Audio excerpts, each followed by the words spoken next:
Hi guys, I'm Ricardo here of Blogtalk Hollywood. We actually gonna be interviewing the Filipino Hollywood 10th anniversary of the panel today, and we're going to get to know their challenges, their struggles, and their triumphs being an actor and to be in the Hollywood industry. Check it out. Guys, we're currently in the 10th Filipino Hollywood Actors panel, and we got our first victim here. Special guest in the panel, April Absinthe of the Blind Spotting. Congratulations. Thank you so much. I'm really excited to be here with you guys. Talk about the Filipino representation in Hollywood right now. Ooh, it is blowing up. It is a good time to be represented and to be seen, and actually have some authentic stories. Between watching the 90s show and seeing Sam play her character, I'm like, oh my God, I so relate to that. And Joe Coy, I mean, everybody. And then for my character Jackie in Blind Spotting, a lot of my family grew up in Oakland, and so to just kind of carry them with me as I play Jackie in that role, her being in Oakland, it comes full circle. And so when you're asking about Filipino representation in Hollywood, it's like, this is it. It's not even just in Hollywood, it's expanding in other places that we have inhabited. So it's a good time. Absolutely. How is it like working with legendary Kian Basco? Oh, he's a sweetheart. He's awesome. He's funny. It was crazy because I was like, wait a second, I don't know if I could say it, but he's my family, and I have no words. It was just full circle, because back when I was growing up with my cousins, we would watch Hook together in my grandpa's house or at my sister's house, and so to just become family with him on this TV show, I still can't believe it happened. Congratulations again. Thank you. You've been they brought you back for Blind Spotting. How does it feel to bring you back, even just for that episode it's supposed to be? Oh, well, it's been a dream come true. It's really crazy because that episode with Dante Bosco, it was one of the 6 episodes they had me in that season, but this specific one, they wanted to focus on Jackie's family, on my character's family, and how often do we get to do that on a TV show where the B plot of the episode is focusing on our family. And it showed all the food, it showed how hard we go at parties, the grill, the culture. We didn't have as much alcohol in this scene, but like we do at our parties, but I think there was, but that was in another episode, so I don't know. I saw it. Yeah. Amazing. I was there. Thank you. Yeah. Oh gosh, what a trip. And to just see how everything kind of evolved to that moment, from the creators of the show, the showrunners, David Diggs and Rafael Casal. They spent so much of their lives growing up in Oakland and having that Filipino community with them as they grew up. So it started there. They wanted to write about Oakland, and then we put a whole family in an episode, and then it brought our community together, the FilAm community, for the screening, and we're just getting started, so we're gonna keep blowing up. Congratulations. Thank you. Invite everyone on Film Creative. It's a nonprofit organization. Yes, you guys, this is how we get to continue inspiring our future generations, so we get to be working together and telling our stories on TV and in film.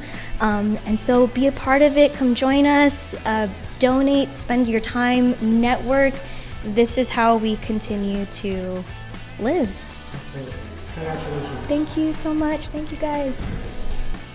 All right, we got Ellen Williams in the house. Thank you so much for being the 10th anniversary of Hollywood Actors Panel for Filipinos. Thanks for having me. Thanks for having me. Talk about, I talk about you a little bit about this. How meaningful to you is the How I Met Your Mother? Yeah, it was. It's been a minute since I was on the show, but I was on the last 3 seasons, and it was. It was the first television gig I ever booked. I come from a theater / musical theater background, and had been kind of pounding the pavement, so to speak, and trying to, do TV and film, and and got this job, which was specifically a role that they were looking for a Filipina.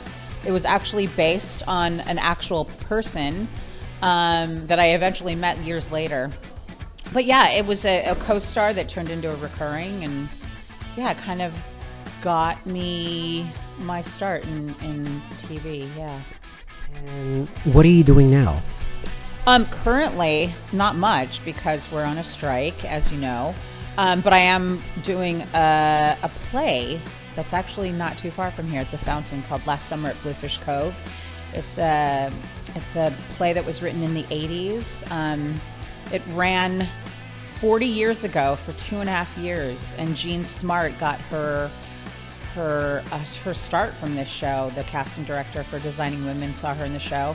It's a show about, it's very much an ensemble piece. It's about 8 queer women who collect at this cove during the summer, and their relationships with each other. And it's a really timely piece, even to now. Even though it was written in the 80s, it holds a lot in regards to LGBTQIA rights, and and that's what I'm doing currently. Yeah. What can you say about the Filipino American representation in Hollywood now? Oh, I was recently asked this. It's so funny because it's a question that seems simple to ask, but there's a big answer to that. I've been a part of a couple diversity things, specifically ABC. I was a director for them for their diversity talent showcase, and was a participant in 2008. And I talk a lot on panels about diversity, and I think that it's getting better. We're not seeing as many breakdowns that say just Asian. They're getting more specific. Filipino Americans, Korean Americans, Japanese Americans, and so forth. I think, Joe Coy has helped out a lot in regards to, us, who are Filipinos and who are our Filipino American actors. And I think it's also kind of jumping to another place. I do think it's a trickle-down effect, and I think that the more that we see people of color in roles, in executive roles, and in studios, and how they start kind of hiring and what those people look like, and the more diverse we see that, I think the more diverse we're going to see actors, writers' rooms. And I think specifically Filipinos, I think we really need to start writing, and telling our stories. And that's what I've started to do, because I'd be on sets and go, oh, here I am moving a story along, but I never see someone that looks like me in a lead role. So how do I do that? How do I make that happen? And that's a lot of things that Reggie Lee and I were just talking about. And if you're not seeing it, then make it, do it. There's no excuse anymore. You've got a phone, you can write, you can have YouTube, you can make whatever these days you want. So yeah. Everyone, our 13-year-old nonprofit organization, to support it. Support. Yeah, please reach out and support FilAm Creative. Yeah, and support your FilAm creatives, and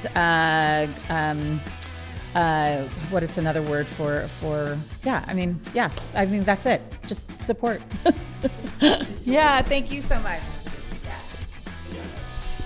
Hi guys, we got Sam Morelos. Did I say it right? Of that 90s show. Thank you so much for being here at 10th anniversary of the Filipino Hollywood Actors Panel. Yeah, thank you so much for having me. I'm happy to be here. So when you found out that you are the main character of that 90s show, what was in your head, and share us your experience? Well, I mean, that 70s show was already such a huge part of my life because I binged the entire thing over quarantine.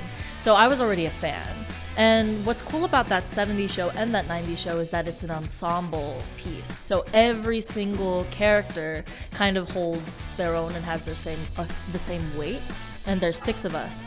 And when I found out, I got in through the open call. So I didn't have an agent, I didn't have a manager when I first started the audition process. And I met incredible people along the way, but initially I went into it out of high school. My high school posted a casting call and I responded to it. So never in a million years did I think that I would ever book this role. So when I was going through the audition process, I was just like, oh, this is fun.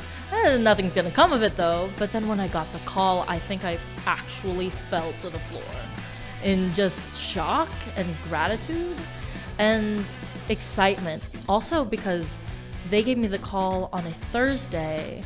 I told all my teachers, because I was still in school, I told all my teachers that I had work on the Friday, and then on Monday I was called to set. And so I had like the weekend to get my work permit done, and then I was like an expedited process. It was insane. That's well said, Sam. Now, what did you do to prepare your character? Do you have to immerse yourself in the 90s culture? Share us the music as well. Oh my gosh. Well, my mom was a 90s kid, so I did a lot of research with her and just asking her questions. What was it like? Blah, blah, blah. But except for the fact that Wisconsin in the 90s was a little bit drastically different from the Philippines in the 90s because my mom is an immigrant. So there was some overlap, but a lot of the research that I had to do was just online and things like that, researching the era. And also, I kept a journal, and it was that 90s show journal, and I would mood board about my character. I printed out pictures of album covers and magazines from 1995, and also fashion from that era and things that I thought that my character would wear. And I would also journal as Nikki, like pretend like, oh my gosh, today at school I had my fuzzy pencil and my boyfriend Nate was being so annoying and things like that.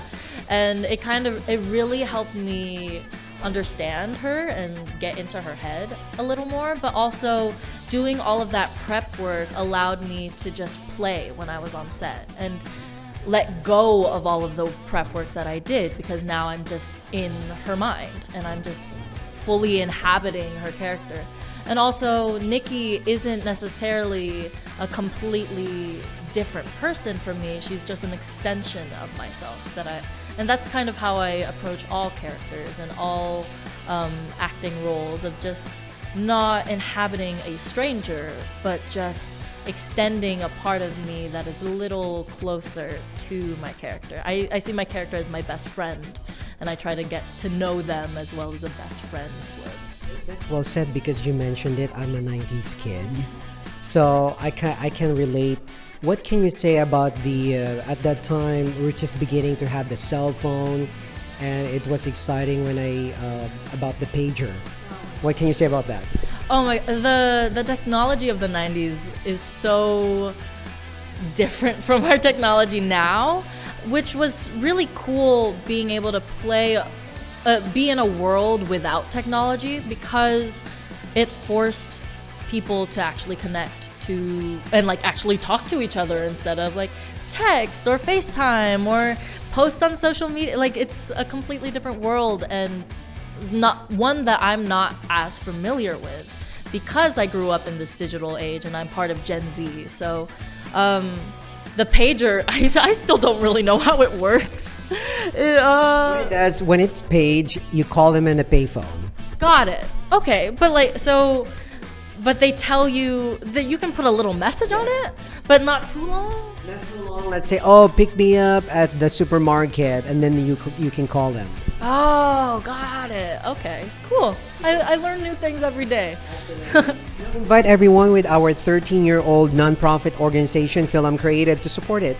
Oh my gosh, everyone, please, please, please support your FilAm Creatives, just FilAm Creative itself, because I think Filipino Americans are going to be doing, and are currently doing really big things in this industry, and you've got to get on the train before it leaves the station.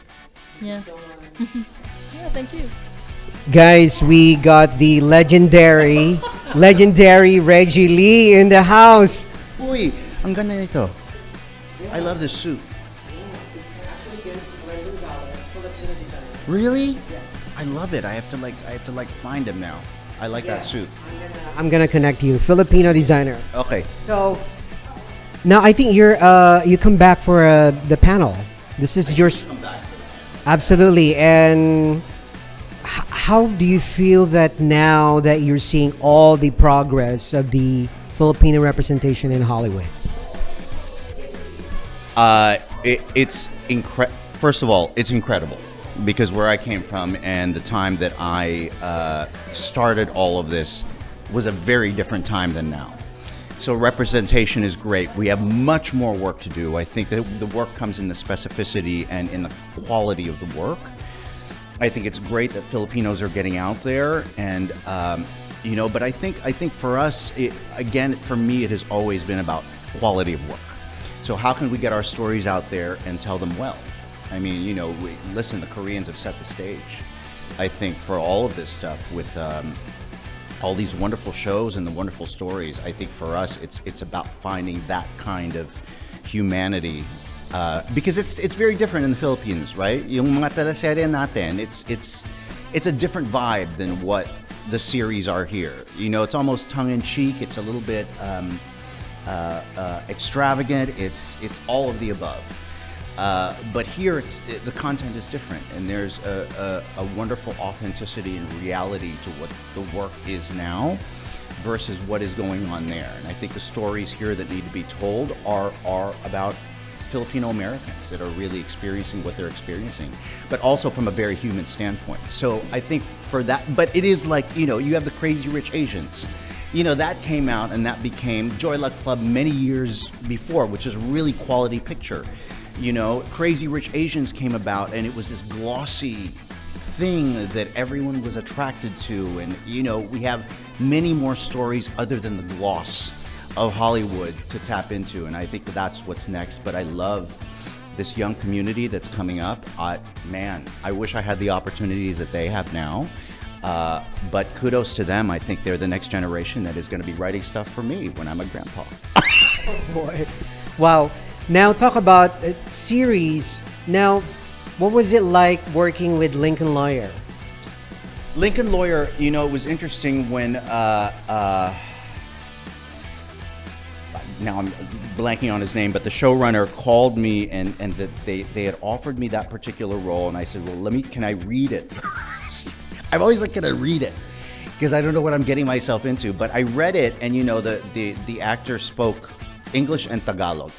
And my only thing was, it's kind of like, I know that there are no bad guys, but this is like perpetuating that Asian bad guy image, which I had played so many bad guys in my career that it's just, but it's a very real story.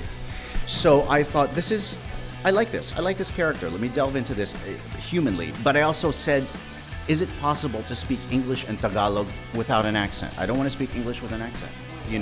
And so he said, you know what, let's make it that way, because we can, he could have been raised here, gone back to the Philippines. And I think where we can forward that kind of movement, listen, I'm all for doing an accent if it's authentic, if it's real, if it's called for. But I think where we can start to forward ourselves by going, hey, we can speak both fluently. How is it like working with Jeff Francisco, the bad guy? Jeff Francisco. Yes. Can I tell you something? Yes. Like, we never saw each other on set.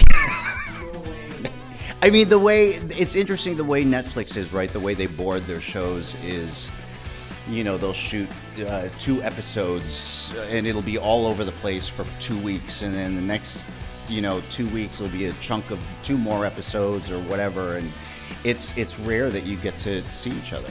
So what's next for you? What's next for me? Picketing outside with the writers. No, it's interesting. I had done this series called All Rise, and we're still waiting for the last batch to drop, but who knows if that will. I mean, with all this stuff going on, the future for any show seems to be in limbo. But what's next, what I've really enjoyed doing has been starting to kind of, everyone's a producer, everyone's a writer, but what I've done is taken the folks from Grimm that I know, that I've worked with for 6 seasons, and gone, hey, let's collaborate on something. And sure enough, we found some Filipino stories. And they know more than I do about producing and show running. So to partner with them has been kind of a joy and an education in pitching and being in rooms, doing all that, and kind of having more semblance of control over the roles that we play and the roles that we put forth and the stories that we put forth.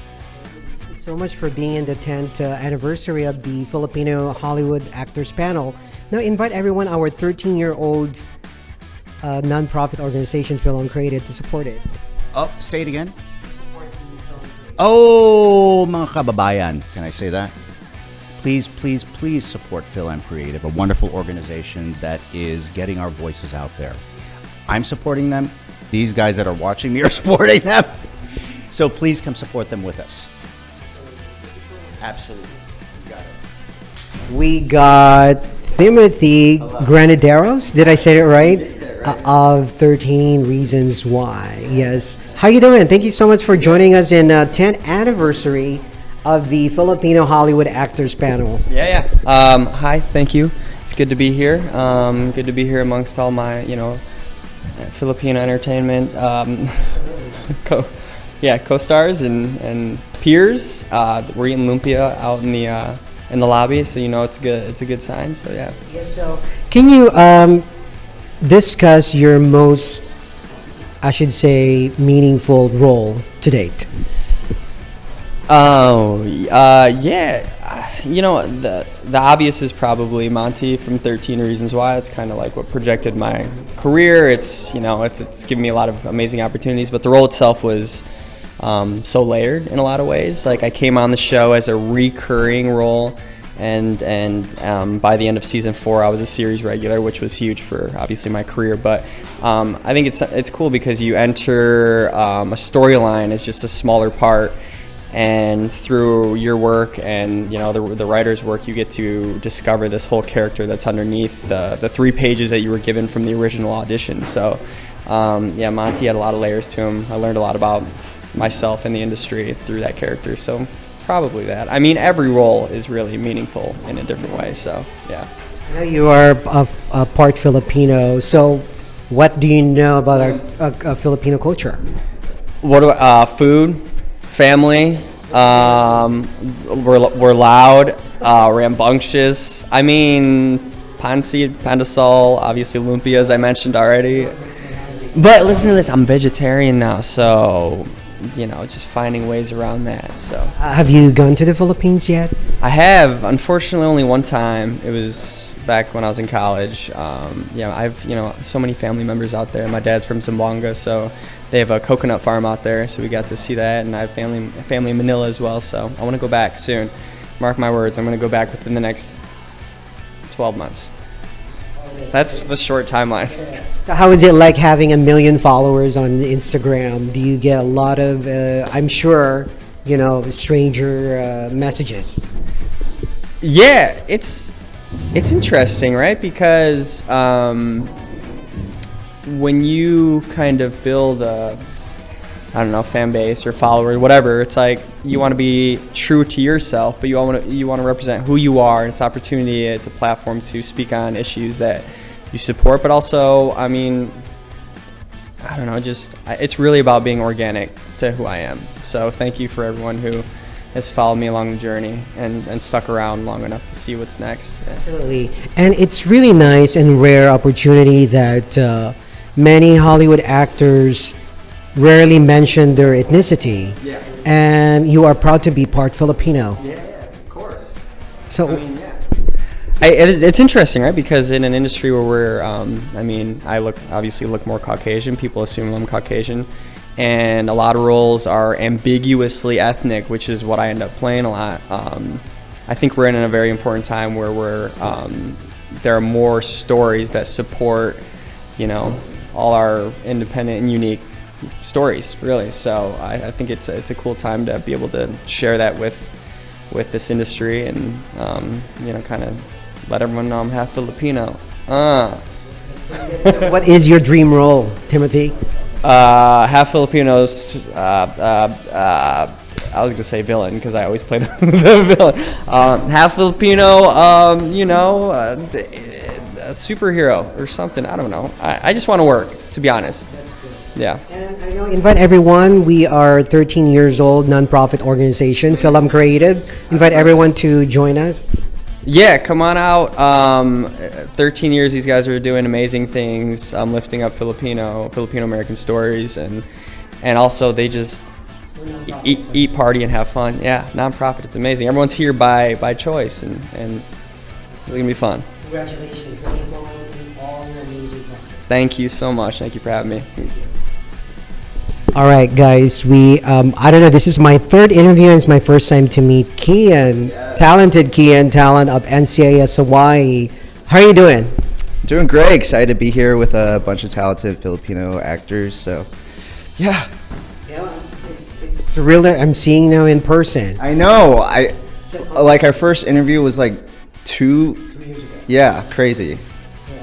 So, how was your whole entire experience? Is it like season 2 of NCIS Hawaii?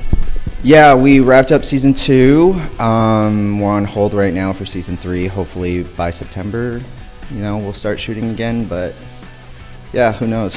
I see that you're going around the Hollywood fringe. How is it like to be back in Los Angeles and just visiting all the theaters? Yeah, it's cool.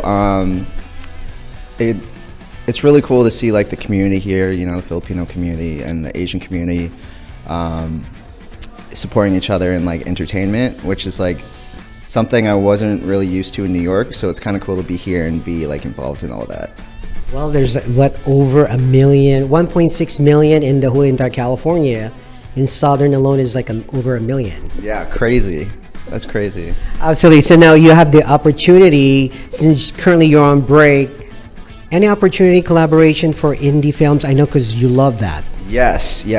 I'm actually working on a short right now called In Love with Edgar Allan Poe, starring Ella Basco, and I'll play her brother in the short. And it's a proof of concept for a feature. So, and it's directed by Andrea Walter. I don't know if you know who that is, but I'm excited to. I start tomorrow working on that, so I'm excited to do that. So, in a nutshell, share us your experience in NCIS Hawaii with, I know a whole bunch of, also with Vanessa Manilo Lachey. She's happened to be Filipino American. Yeah. Share us. Working with everyone has been amazing. Vanessa, such a good time and always like a light on set. Mahina, who plays my sister, she's in the new Dead City show, the Walking Dead spinoff. So yeah, I love working with them. It feels like home every time I'm over there. Absolutely. So it seems like you were on the long vacation though. What do you mean? Like you're in Hawaii, that's like a vacation spot, that's like a paradise. No, totally. It feels like a vacation. Super grateful that my acting career took me to such a beautiful place. So now we talk about representation in Hollywood. The last time, I think probably the first time I've interviewed you online. Are you seeing any progress now that you were in the #1 primetime show in Hollywood? Share us. No, for sure. I think the industry is definitely changing, and there's more opportunities for Asian characters to lead shows. Hopefully there will be more, especially for like Filipino actors and actresses. So yeah, we'll see how it goes. So hey everyone, support nonprofit FilAm Creative. They're the best. Thank you for having me. It's been great. Thank you. I really got. Actually, she is a child star. Yes, we got Ashley Argota Torres. How are you today? I'm good. How are you? Yes. And how is it like being Filipino in Hollywood? It's very interesting. It's not something that I I'm Filipino American. I'm 100% Filipina, and it's not something that I was really aware of like in the business for a long time because I was a child star. So I worked on a ton of commercials. I got my TV show when I was 15, and I was working so consistently. And then I think when I kind of got into my 20s, that's when I realized like, oh, I'm going out for a lot of the same roles. You know, I'm always the best friend. I'm the supporting character. I'm the like, I'll champion the lead character. But I wasn't really going out for a lot of lead roles. And I think that's like around my like mid 20s, I was like, oh, this is really interesting. So it's been a long journey for me. I think it's something that's definitely gotten better over the last few years. And I think, you know, I've just started kind of writing with my husband. My husband and I are a writing team, and we're kind of just trying to create our own opportunities and roles that I'm not necessarily going out on auditions for. Absolutely. Don't talk about this particular role. Yes. And I know you're playing. I play. Yeah. How is that important for you that you finally playing a Filipino? Yeah, it was so cool. I auditioned for Free Ridge. It's a show on Netflix. So it's a spinoff of On My Block, a show that they did for 4 years. And I auditioned for it, and it's one of those ones like you don't really think anything of it, and then they sent me a photo after I got it of who was going to play who I was going to be the sister of, which is Sarah Riley Wilson, and we look identical. Like, it's so strange. Like, a lot of times when I was watching Free Ridge, I was like, oh my gosh, it looks like I'm looking at myself on screen, which is so wild. And it meant so much. Like, she talks about her Lola in it sometime. Like, it was just such a joy to not have to like put on anything else. I just got to really like be myself within the bounds of my character, but I really got to be myself, and it was really, really cool. I really enjoyed it. Well said. Now, what can you say about the Filipino representation now in Hollywood with Filipinos in Asian?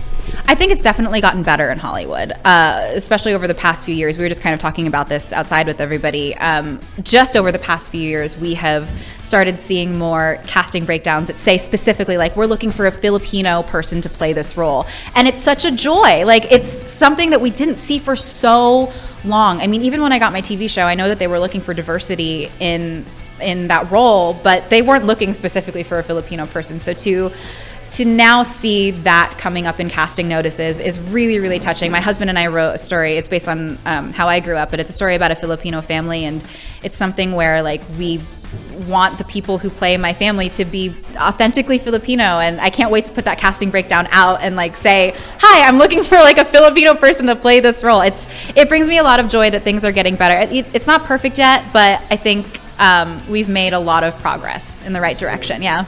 We're celebrating 13 years of FilAm Creative as nonprofit. Invite everyone to support it. Yes, please support FilAm Creative. This is actually my second panel with FilAm Creative. I think I did it in 2015, so it's been a minute. I'm so happy to be back, and I love that we kind of just get to come together as a community and talk about our experiences. And I think that by talking about our experiences, that is what helps us move forward. It's what helps us progress. Thank you. Thank you.